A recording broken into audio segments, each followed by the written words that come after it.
Steve Trope-niminen mies nousi internetjulkisuuteen videollaan Steve Plays Fear Alone in the Dark. Ja siinä Steve Trope on jatkuvasti peloissaan. Hän on kauhuissaan siitä pelistä. No tämä video ei ole jäänyt miehen ainoaksi, vaan se loi fanipohjan ja pyyntöjä pelata muita pelottavia pelejä. Ja tämä Steve Plays-sarja alkoi 2009 ja esimerkiksi Nightmare House 2 pelatessaan Steve pyysi lahjoituksia vastineeksi näistä videoistaan. Ja nämä lahjoitukset ohjattiin eturauhassyövän hoitoon. Eli videot on ollut pikkasen hyödyllisiäkin. Tietysti Steve varmaan pitää myös maineesta, mitä niistä videoista on tullut. Fear 2-demoa Steve testasi sitten fanien pyynnöstä. Kaksi vuotta myöhemmin hän pelaa sitten samaa kenttää uudestaan koko versiolla. Oh no, I did this bit in the demo!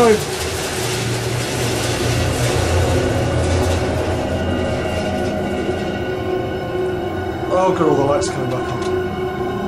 No, they're not. Okay, no, it's fine. Fuck! My flashlight sucks. Piss off! Fuck off, all of you! Fuck off! No! Where are you? No! Stop standing there! Fuck off! Oh, that is hideous. Fuck off! I don't even have a flashlight now. No! No! Fuck! Piss off!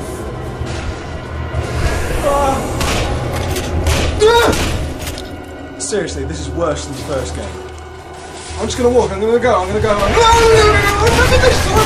Why is it still scary? Fuck off! Oh, that door, why is it doing that? I can't do it! Oh my god! What is wrong with this? I can't even play this. Alright, no. Lights are on! I'm just gonna run through! I'm just gonna run through! I'm just fucking going! Ah!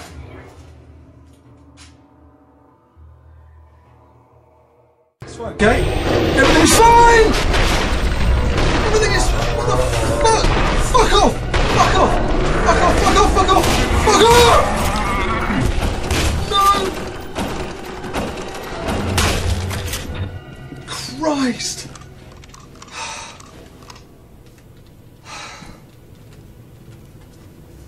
Okay, so I just panicked my way through that one, didn't I?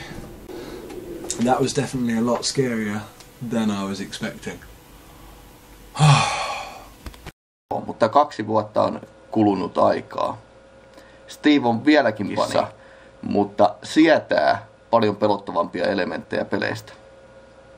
Turtumisen tai stressin sietokeinojen takia. No mitä videoita meillä on sitten nähty?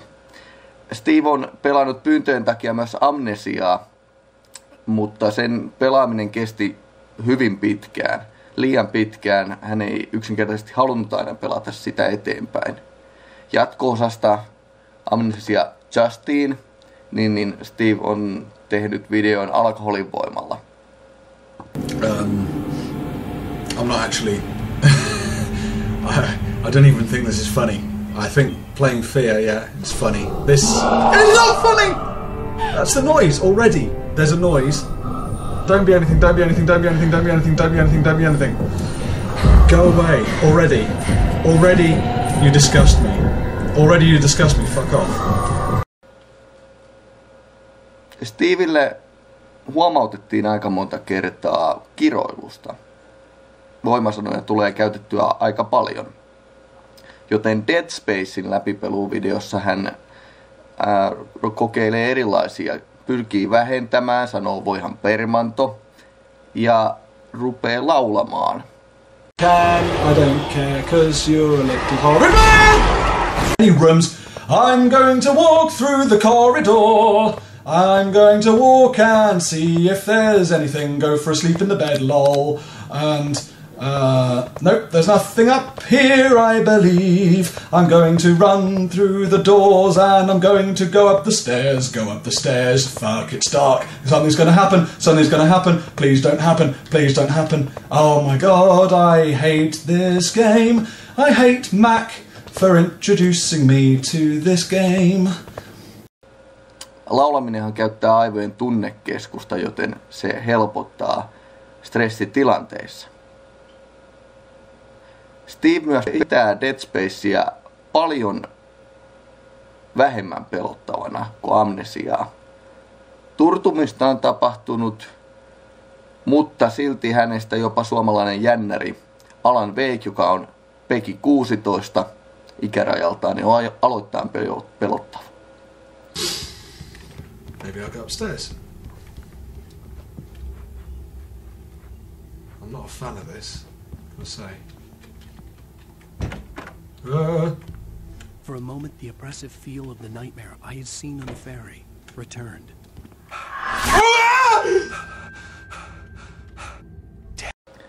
Tai jopa Peggy 7 ikäluokituksen peli on Steveistä pelottava.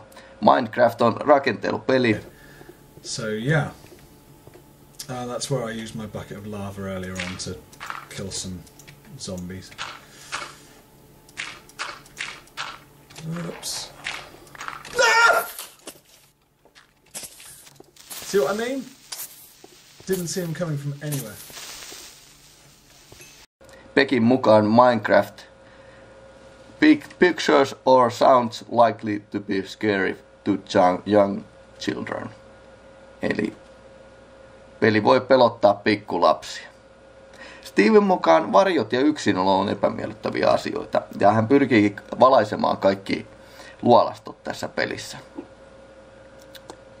Sitten hän on myös katsonut kauhuelokuvia yleensä perheen tai tyttöystävän kanssa, ja se on vähemmän pelottavaa, kun hän katsoo tietokonepeliä, kuin että olla ohjaimissa. Reaktiot on kuitenkin yhtä voimakkaita. Tässä videossa Linda, joka on huomattavasti kovahervoisempi kuin poikaystävänsä, ottaa käyttöön turvaesineen, tyyny. Steve on taas tosi uppoutunut elokuvaan, eli vaikka hänen mukaansa katselu on helpompaa kuin pelin pelaaminen, niin elokuva voi olla myös hyvin immersiivinen kokemus. No, ainakin hänellä on hyvä mielikuvitus. Sitten nämä parin yhdessä pelaamat pelit. Videossa näkyy, kuinka Linda säpsähtää, mutta Steve pelästyy. Oh my god! Ja välillä molemmat pelastuvat yhtä paljon, kun eivät odota jotain tiettyä reaktiota. Steve skarppaa selkeästi videoissa, kun on kaveri tai tyttöystävä läsnä, mutta sitten taas pelästymisreaktioita tämä skarppaaminen ei estä. No mitä voidaan yhden tietokonepelaajan kokemuksista ja videoista tehdä? Jo kovahermoinenkin ihminen pelästyy, jos jotain hyppää ruudulle yllättäen. Koska pelit on tehty immersiiviseksi, että niihin pääsee sisään. Sitä vaan herkkä ihminen imeytyy vielä syvemmälle pelin maailmaan. Ja Dead Spacein pelaaminen, se että Steve ylipäätään on pystynyt sitä pelaamaan, on hyvin mielenkiintoista. Toisaalta aikaa on kulunut 6 vuotta ensimmäisestä pelistä, ja se on melkoisen pitkä aika turtua kauhuun. Mutta Steven mukaan Dead Spacein kauhu on erilaista. Ehkä hän lukee sitä peliä, ehkä siinä se, että on pyssyjä, voi ampua hirviöitä, ja siinä se on arvattavaa, että niitä tulee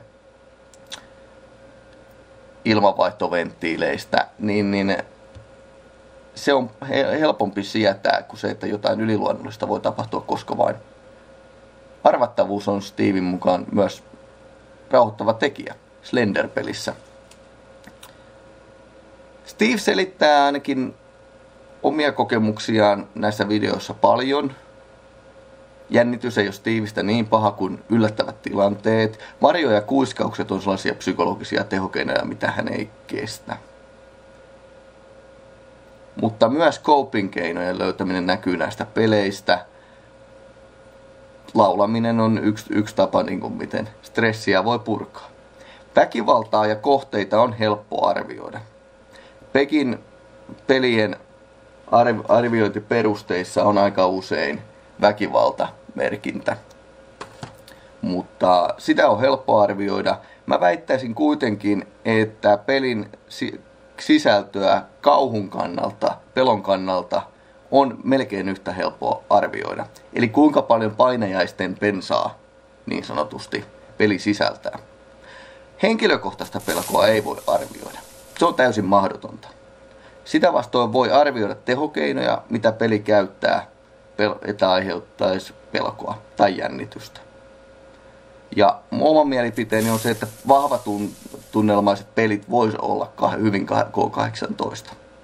Mutta sitä ne ei aina ole, koska pelko ei ole vahvin Pekin arviointikriteereistä. Jopa se ikärajaltaan 7 pelit voi pelottaa. Ainakin Creeper-hirviön litsahteleva ääni Minecraftista on monelle pelaajalle epämiellyttävä, koska Creeper voi tulla, räjähtää. Siinä ei välttämättä pelihahmon henki mene, mutta siinä saattaa lähteä sun rakentamas mökki samalla. Eli sisältöä pelistä. No miksi näitä videoita katsotaan? Onhan se hauskaa nähdä, kun joku nolaa itsensä. Toiseksi Steve on aika sanavalmis mies. Eli kommentointia on hauska seurata. Tän kavereita on YouTubessa pelejä arvioivat Mac and Mesh. Mac on tällainen samanlainen, yhtä heikkohermoinen mies. Tyyli on samanlainen, että on kamera, joka kuvaa pelaajaa ja tämän reaktioita. Kamerasta tulee sellainen tunne, että tuolla ei ole mitään salattavaa. Rehellinen vaikutelma. Ja tätä osataan arvostaa, että joku pistää itsensä likoon. Joskus oli joku tutkimus, että rippikoulussa isosia arvostetaan ja ne on suosittuja sen takia, kun ne uskaltaa. Ne uskaltaa asettaa itsensä likoon, uskaltaa itsensä asettaa tilanteisiin, jotka olisi muille teineille noloja. Steve Tropin videoista voidaan ehkä ottaa oppia sikäli, että se, joka uskaltaa näyttää olevansa heikko, on oikeasti aika vahva. Toiseksi ne on aika mielenkiintoista pidemmän aikavälin tutkimusta siitä, mitkä elementit on oikeasti pelottavia tietokonepeleissä. Mitkä pelottaa. Pelossa ja sen kokemisessa lienee aika paljon tutkimisen aihetta, mutta ikärajahan ei suoraan kerro, mikä peli sopii minkälaiselle ihmiselle ja millä perusteella tietokonepelejä pitäisi voida luokitella. Sen joutuu jokainen vanhempi itse pelin sisällön ja kontekstin välityksellä arvioimaan. Ja näitä kahta asiaa meidän peliraadissa arvioidaan jokaisesta pelistä. Hyvää yötä ja kauniita unia.